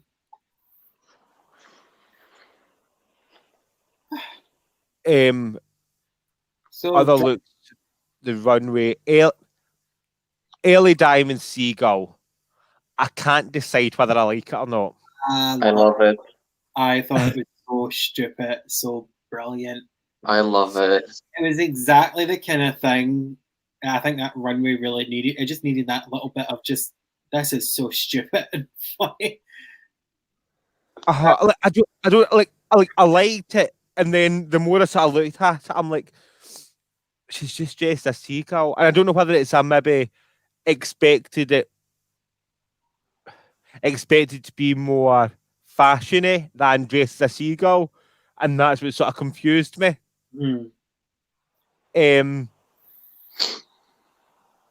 Like, I don't think there was anything wrong with it, and it definitely was seaside and all that. But I kept looking at it, going, "She's just a fucking seagull." And I either love the fact you dressed as a fucking seagull, or I'm like, "Why are you dressed as a seagull?" Like, she was a seagull dressed in a bikini. That was so stupid and camp. I don't know if that's because I know that Ellie makes all her own stuff. That I sort of like part of them was like, I kind of wanted you out in like a beautiful sort of like white gown that was all sort of feathered with like big sort of like wings on it and a big sort of headpiece, and go, "I'm a seagull," but you literally are a seagull. Nah, I thought it was brilliant. I'm sorry. It ticked all the boxes. It ticked it did the assignment. It was good. It was just, it wasn't what I expected, because I expected, shit like what Joe Black did. And yeah, if you look on Instagram, it turns out Cherry Valentine did literally the exact same thing. Is Joe Black, yeah. Also in Drag Race Holland, there was Chelsea Boy that did the exact same concept. Yeah, and Chelsea Boy like tweeted about it, just being like, "We designed this shit in March. We didn't know what was Joe didn't know. Just, it's not. Like, I think they were just basically saying, shut up. They didn't steal it from me. It's not an original concept." Yeah. Aye, but that's happened quite a sort of few years where people have been like, "Oh my god, they did the same as such and such," and you're like, "Yeah, but we filmed this point. They filmed then. We weren't broadcast till after they'd filmed." But people try. I think the public try and cause drama, or silly little teenagers in their bedrooms on Twitter try and cause drama, and it's like, get a fucking life. Yeah, it's like when Gigi Good wore that like kind of racehorse outfit in the first episode of Drag Race. Like, oh, she stole it from Davina, and it was like they were literally filmed like weeks apart. Like, what do you think they're gonna do? No, we're filmed months apart, but like, I think Gigi Gigi Good would be filmed. Davina like before it was broadcast, though. Yeah. So like, I think America film in September.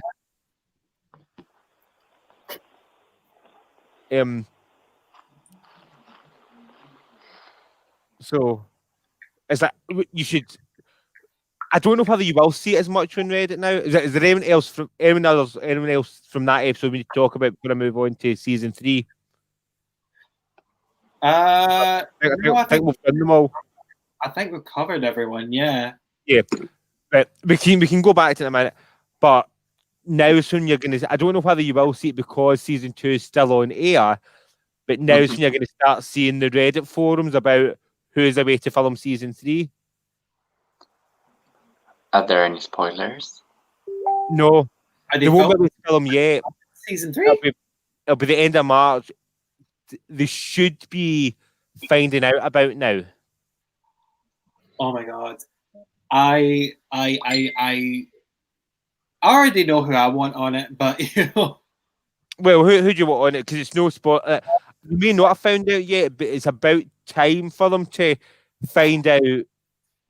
A lot of people ask, why is UK going in January? Why did not hold off until America had finished? Yeah. And my opinion of it is they need to have season 2 finished because season 2 needs to be referenced and they need to know who the winner is before the season 3 girls go and film because they're going to have to talk about it and reference it. Yeah. So who would you like to see on season 3? I would like to see CJ Banks on season 3 because she's unbelievable dancer, performer. Donna Trump, because they're my friend. I love them to bits. Incredible performer as well. And they have an amazing message of like love and like accepting each other. And third one, who would I want? Who else would I want? I had a name. Alice Rabbit. I would really like Alice Rabbit on it. I think she would be so funny and such good telly. Just like I would like, if you've heard of Black Pepper or Why She Black. yes, I have heard of Black Pepper because I sent Black Pepper. I made Black Pepper the English finalist for Eurodrag.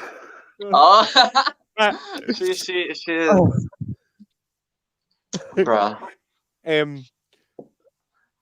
Yeah, I think I would say there's a high possibility with things that I've seen and heard that Black Pepper could appear on a Drag Race season in the future. Yeah, And that's no sort of insider stuff. I think she fits what they're looking for. Yeah.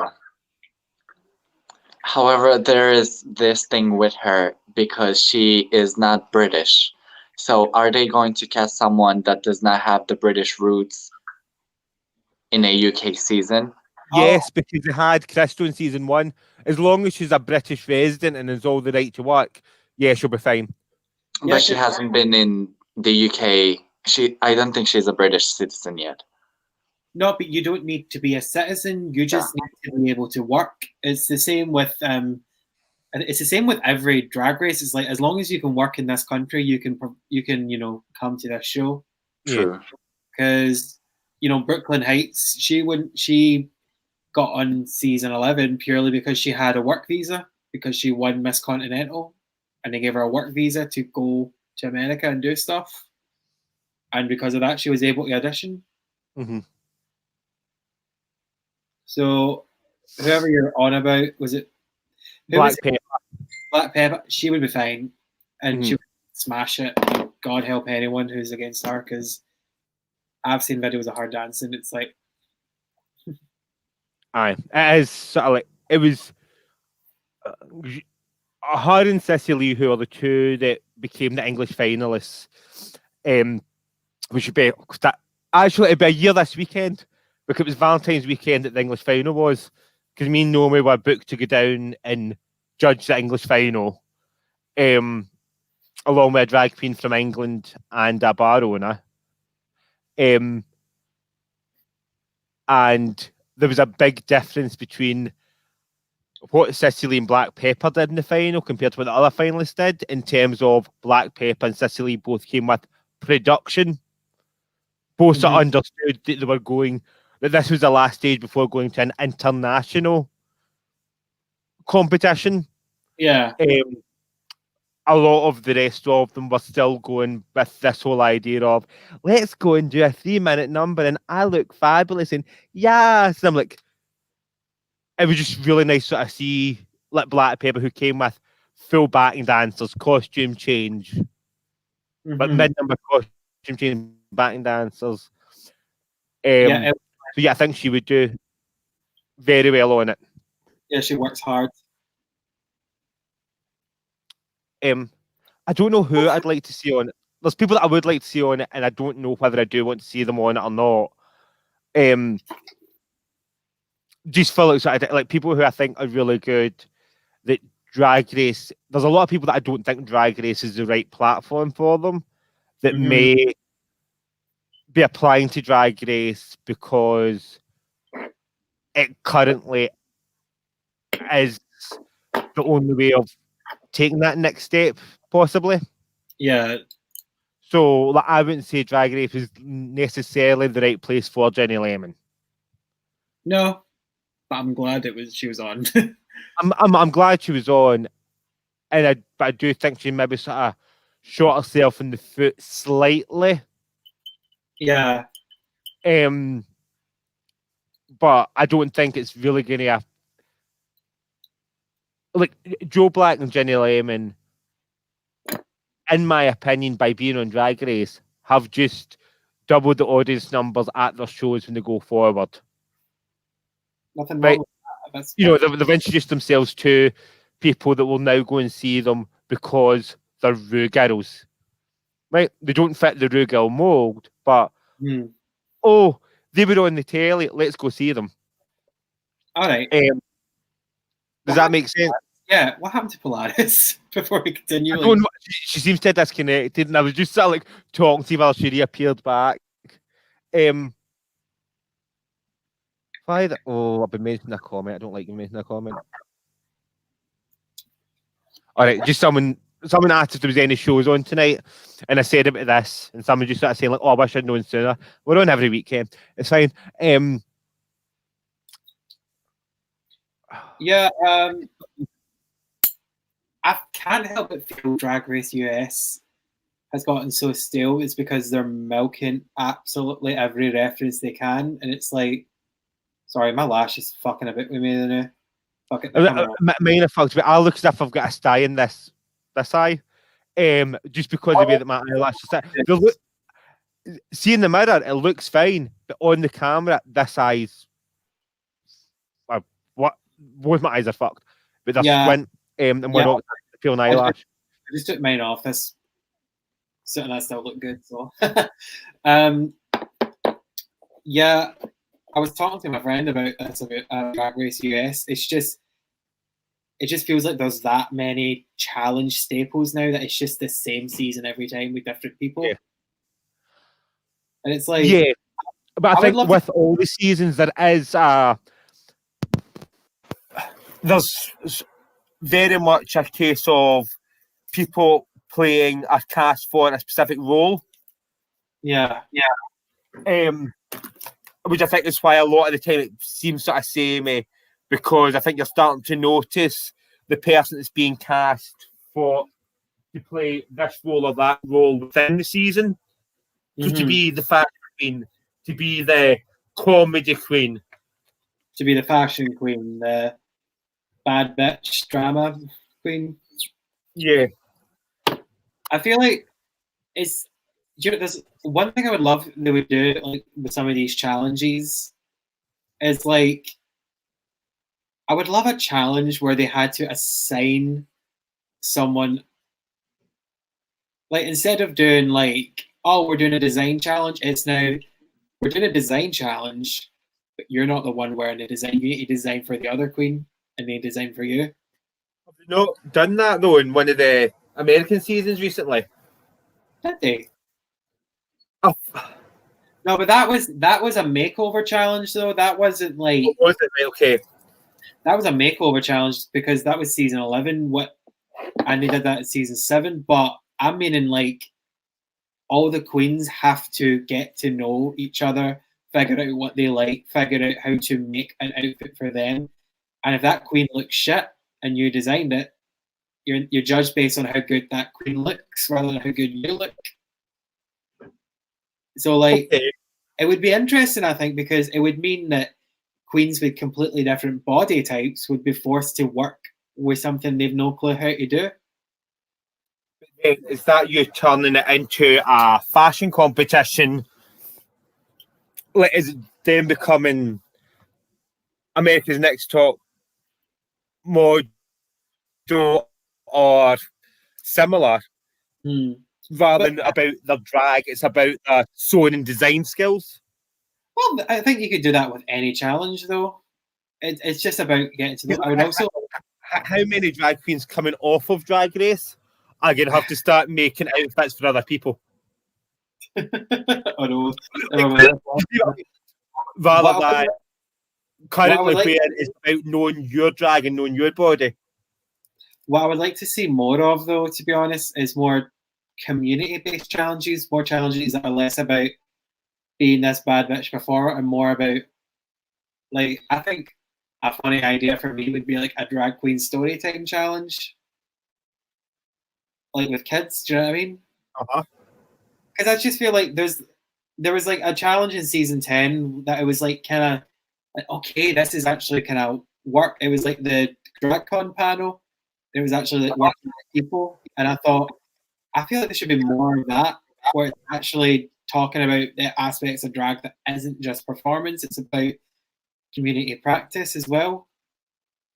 Yeah, and a drag queen story time challenge would be, how do you market this towards children? How do you do this? Because you will, have to do family shows for people, under 18 shows at some point.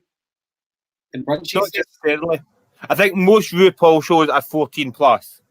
Yeah. Depending on the venue. Like if it's a venue that can take, it'll be 14 plus.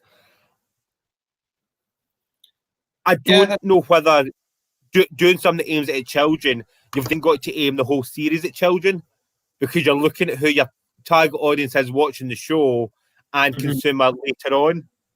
So are they wanting to... Is it people watching Drag Race wanting to go and see a drag queen story time? And are you wanting to try and bring a family audience into it, which means you've then got to sanitize everything else within the show and the competition? Good point. Well, they did do that challenge in season 5 where it was like they do kids shows, but that was very much like you could make it dirty if you wanted, but never mind. But that was a parody of kids shows. That was like... It actually turned out it's not actually an episode of Rainbow. You know the episode of Rainbow that did the rounds on YouTube for a while about how rude and innuendo-filled it was? It turned out that was actually a parody that Rainbow did for something. I think that was that most idea, was like the ripping the piss out of kids' TV shows and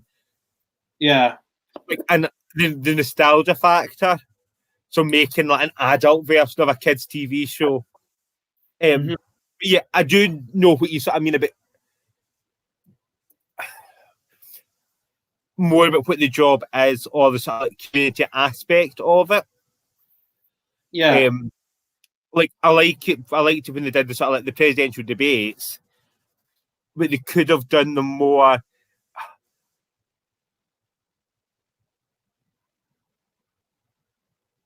I like they made it very much like, oh, it's just a drag queen doing it, but Sharon Needles won it on the runway for going.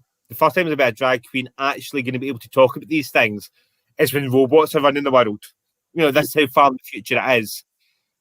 I feel like there could be more issues in education space when they did it, stuff like that. Yeah. But which I believe drag queens can be used for education, I don't necessarily believe that drag queens should be there to be preaching all the time. Being able to educate through your performance is great, but if you're going to spend your life and everything's about activism, there needs to be a point where people are able to escape. Yeah, I get that. Whose eye looks like a lazy eye? That'll be mine. No, it's mine. Thought so. Because when the comment come in, and it is mine. And that's what I was trying to say. I didn't want to say lazy eye, but that's what it was like. It was one of my eyes was like shutting away. But that's 10 o'clock, so it's almost time to wrap it up. Aww. And I'm starting to get into a lot of pain, so I'm gonna have to wrap it up soon anyway. I'm wanting my dinner. I've not had anything to eat. So have you any parting comments before we log off? Don't buy H&M. Basically. Don't dare be a drag queen if you shop at H&M. This is Pretty Little Thing. I put an effort in with those sales. I know what I'm wearing Debenhams. I didn't get it from Debenhams. I got it from eBay because I bought it in I went into Debenhams. I picked up the one in my size. I was looking at other things and put it down. Then went to go back and get it and picked up the wrong size. And when I went back into Debenhams to buy the right size, it wasn't there. So I had to buy this off eBay. No. Yeah, so this is Pretty Little Thing for a pretty fat bastard. I thought it was funny. Leave me alone. All right, that's what we're trying. No, but like on that point about buying off the rack, a lot of my stuff is off the rack.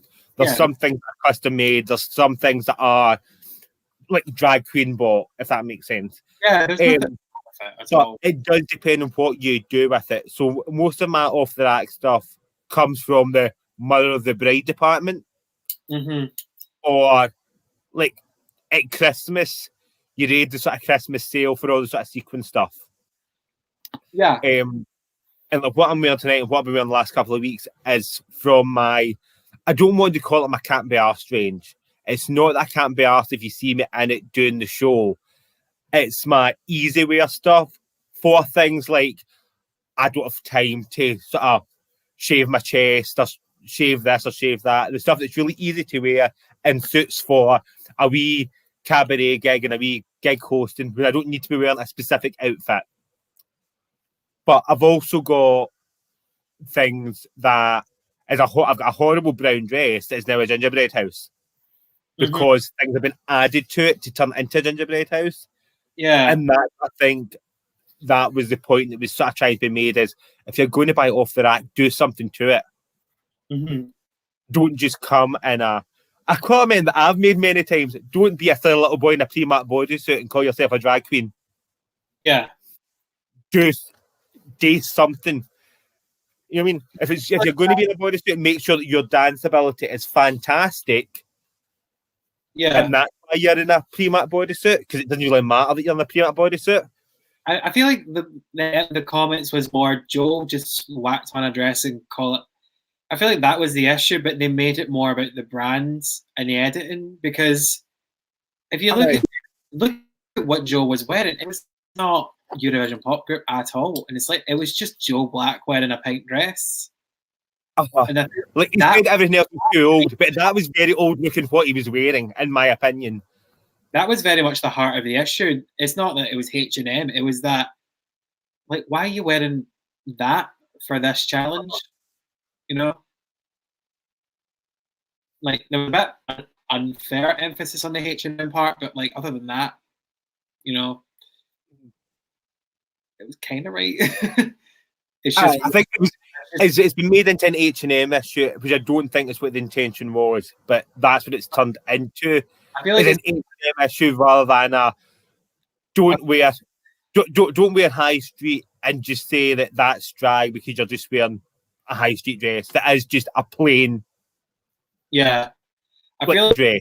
I feel like it was made worse by the fact that he was saying to Tia, don't be a local girl, spend the money, get that, you know what I mean?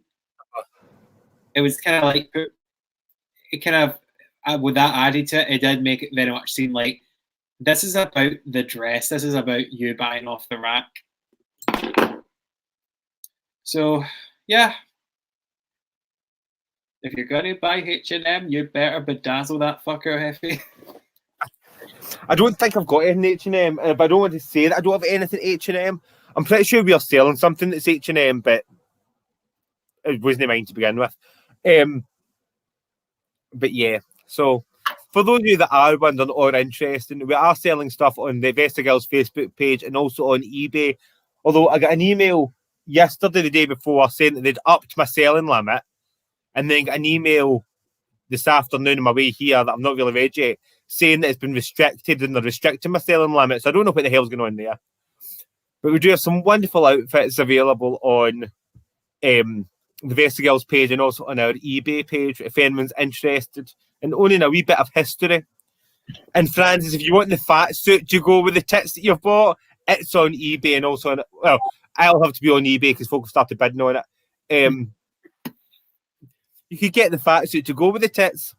But we'll be back next week at 8 o'clock again. Sorry, what was that? My fat suit's homegrown, I'm all good. So we'll be back next week at 8 o'clock. Again, if anyone's got any issues that they want us to discuss, feel free to message the page. Don't worry, Emma, I'll probably put Poland back on the list for next week as well. I'll put it back on for next week as well, because part of that's my fault. I'm meant to do a full research thing on Poland. And we'll see you next week at 8 o'clock here on the Not So Straight Doc Facebook page, YouTube page, and any other page that I decide to share it to. Catty, bye. Bye.